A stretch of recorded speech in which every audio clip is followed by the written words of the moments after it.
अस्सलाम वालेकुम दोस्तों, बहनों, भाइयों। आज की सूरह अल इमरान की आयत नंबर 90 से लेकर 92 तक की तफसीर और फयाज बयान कर रहे हैं। अल्लाह ताला 90 में फरमाते हैं, बेशक जिन लोगों ने ईमान लाने के बाद कुफ्र किया और फिर अपने कुफ्र में बढ़ते चले गए, इनकी तौबा हरगिज़ कबूल ना होगी। और ये वो लोग हैं जो गुमराह हैं। बेशक इन लोगों ने कुफ्र किया और काफर ही के हालत में मर गए। इनमें से किसी से जमीन बरा सोना भी कबूल नहीं किया जाएगा अगर वो इसे फिदिया के तौर पर पेश करें। इनके लिए दर्दनाक अजाब है और इनका कोई मददगार नहीं होगा। न मौत के वक्त काफर की तौबा कबूल होगी और न क्यामत के दिन इसकी फदिया कबूल होगा। अल्लाह इन लोगों को डराता है जो ईमान लाने के बाद कुफ्र की तरफ पलते हैं और इसके बाद मौत तक कुफ्र पर इसरार करते हैं। वो फरमाते हैं कि इस सूरत में इनकी मौत पर इनकी तौबा कबूल नहीं होगी। इसी तरह अल्लाह ताला ने फरमाया, और इन लोगों की तौबा का कोई असर नहीं है जो बुरे काम करते रहते हैं यहां तक कि इनमें से किसी की मौत आ जाए। इसीलिए अल्लाह ने फरमाया, इनकी तौबा हरगिज़ कबूल ना होगी। और ये लोग वो हैं जो गुमराह हैं। इन लोगों के लिए जो हक की राह छोड़कर बदी की राह पर चले जाते हैं, अल्लाह इनको सजा देगा। हाफिज अबू बकर अल-दीन ने बयान किया है कि इब्न अब्बास रज़ी अल्लाह ताला ने कहा कि कुछ लोगों ने इस्लाम कबूल किया, फिर कुफ्र इख्तियार किया, फिर मुसलमान होने पर फिर इस्लाम से फिर गए। उन्होंने अपने लोगों को इस बारे में दरियाफ्त करने के लिए भेजा और उन्होंने रसूल पाक सल्लल्लाहु अलैहि वसल्लम से दरियाफ्त किया। इस पर यह नायत नाज़िल न हुई, जिसका तर्जुमा है, बेशक जो लोग ईमान लाने के बाद काफिर हुए और फिर अपने कुफ्र में बढ़ते चले गए, इनकी तौबा हरगिज़ कबूल नहीं होगी। रवायत का सिलसिला तसल्ली बख्श है। इसके बाद अल्लाह ताला ने फरमाया, बेशक वो लोग जिन्होंने कुफ्र किया और काफिर ही की हालत में मर गए, इनमें से किसी से जमीन भरी हुई सोना कबूल नहीं की जाएगी, ख्वाह वो इसे फदिया ही क्यों ना समझे।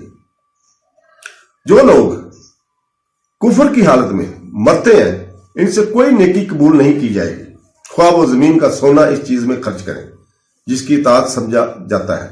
नबी करीम सल्लल्लाहु अलैहि वसल्लम से अब्दुल्ला बिन जद्दान के बारे में पूछा गया कि वो मेहमानों के लिए सखावत करते थे, मकरूजों के लिए मदद करते थे और गरीबों को खाना खिलाते थे।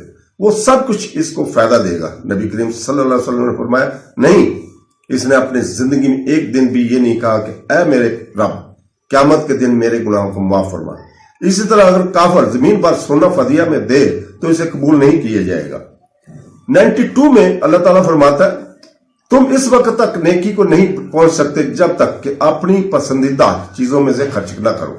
अल्लाह की राह में जो कुछ तुम खर्च करते हो अल्लाह जानता है।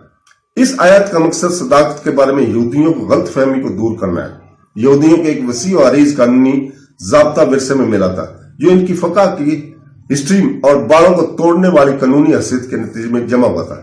इनका सदाकत का तस्वर इस ज़ाब्ता की ज़हरी रस्मी मुताबिक पर मुश्तमिल था और वो इस ज़ाब्ता के मुताबिक के लिहाज से तमाम रोजमर्रा के अमाल, खासतौर पर मामूली कामों का जायजा लेते थे। तंग नजरी, लालच, घटियापन, हक को छुपाना और इसके साथ सौदा करने की तैयारी रस्मी तौर पर तकवा के इस पोश के नतीजे पर है। इसके बावजूद वो लोग ज़हनों में मतकी समझे जाते थे। यहूदी राय आमा के ने इनकी तरह अमल की मजम्मत की क्योंकि ये इसकी सदाकत के तस्वर के मुताबिक थी।